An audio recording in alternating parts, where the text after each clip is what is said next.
গান খেলতে হবে ভাই আমার। এই গত 17 বছরে রাজল উপজেলা বিএনপি কোন অঙ্গ সংগঠন এমনি ভাবে ইফতার মাহফিল করতে পারে না। আজকে আমি শ্রদ্ধার সাথে স্মরণ করি জুলাই বিপ্লবে যারা শাহাদাত বরণ করেছে তাদের প্রতি আমি শ্রদ্ধা নিবেদন করতে চাই। বিএনপির যে সকল নেতা কর্মী এই ফ্যাসিস্ট সরকারকে হটানোর জন্য জীবন বিসর্জন দিয়েছে তাদের প্রতি। পরিশেষে আমি আমার বক্তব্য দীর্ঘায়িত করতে চাই না, শুধু একটি কথাই বলতে চাই, রাজক থানা বিএনপির ঘাঁটি। বিএনপি কিভাবে শক্তিশালী করতে হয় আমাদের পরিবার সেটা জানে। আল্লাহ হাফেজ।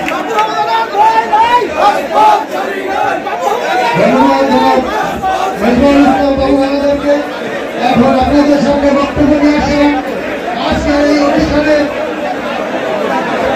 সম্মানিত প্রধান অতিথি বাংলাদেশ জাতীয়তাবাদী ছাত্রদল মাদারীপুর জেলা শাখা যুবক ছাত্র নেতা সফল ছাত্র নেতা সাবেক মাদারীপুর জেলা বিএনপির মাদারীপুর জেলা যুব দলের সম্মানিত সফল সভাপতি বর্তমান বাংলাদেশ জাতীয়তাবাদী দল বিএনপি মাদারীপুর জেলায় আহ্বায়ক কমিটির সম্মানিত যুগ্ম আহ্বায়ক জনাব মিজানুর রহমান মুরাদ ভাই আপনাদের সামনে বক্তব্য নিয়ে আসছেন।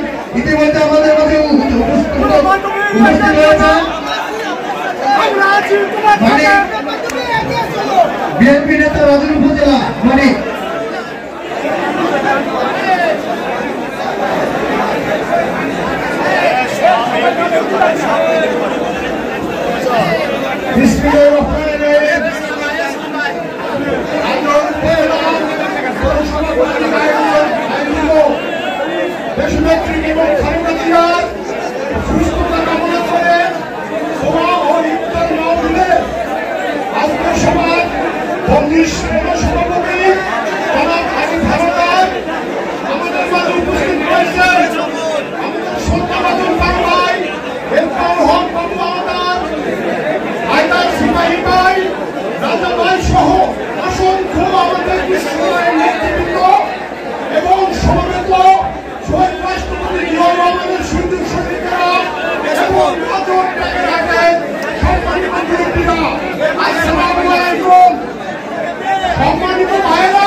সৃষ্টি হয়েছে সেই আলোকে আমি একটি কথা বলবো বন্ধুরা।